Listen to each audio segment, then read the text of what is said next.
May all-star potential nga ba si Cam Thomas, GOAT fam?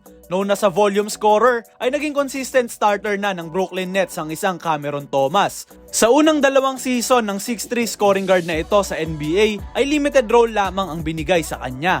Dahil na nga rin yan sa presence nila Kyrie, KD at Harden. Subalit this season, with a mediocre lineup ay isa ng consistent na main player ng Nets si Cam, averaging 21.3 points, 3 rebounds and 2.5 assists per game sa loob ng 42 na laro niya in Brooklyn this year. Cam is showing us his scoring mentality game in and game out. Sinabi pa nga ni Kevin Durant na isa si Cam Thomas sa mga tinitignan sa scouting report kapag makakalaban ng Brooklyn due to his elite scoring. Sinabi pa ni KD sa kanyang former teammate na sky is the limit para sa 22-year-old guard.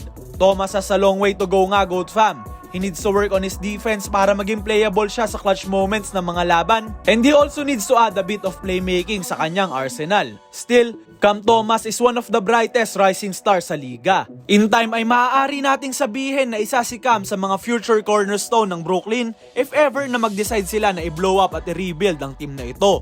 What makes Thomas special ay kahit 22 years old pa lamang siya, he will still give buckets even sa toughest defenders na meron sa liga. At kahit nga sinasabing shot choker ang player na ito, he is still averaging 44% mula sa field at 35.5% mula sa 3-point line. Those splits para sa isang 6'3 guard ay above average na nga, GOAT fam.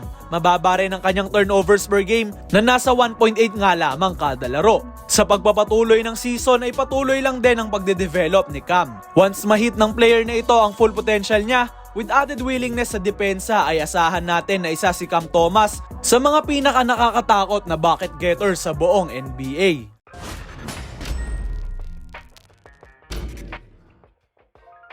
Si Collin Sexton ay muling nagbabalik, GOAT fam. Drafted noong 2018 NBA Draft bilang 8th overall pick ng Cleveland Cavaliers, ay nakilala si Collin bilang isang relentless at athletic guard na nagtala ng 24.3 points, 3 rebounds and 4.4 assists per game sa best season niya sa Cleveland.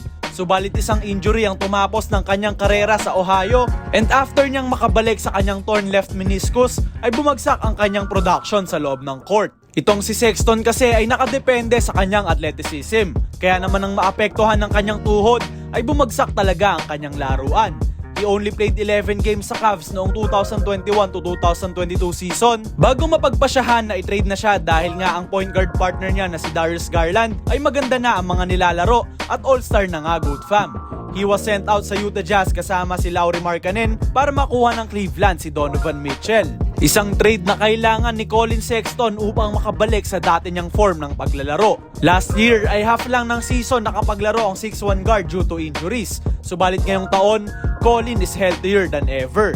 Playing 53 games para sa Utah in which 30 dyan ay siya ang naging starter, nagtatala si Sexton ng 17.5 points, 2.5 rebounds, and a career high 4.5 assists per game. Tila nga nakuha ng muli ni Young Bull ang confidence na mag-perform at an elite level sa NBA. Meron din siyang mataas na 48.2% field goal shooting at average na 38.2% on 4 3-point attempts per game.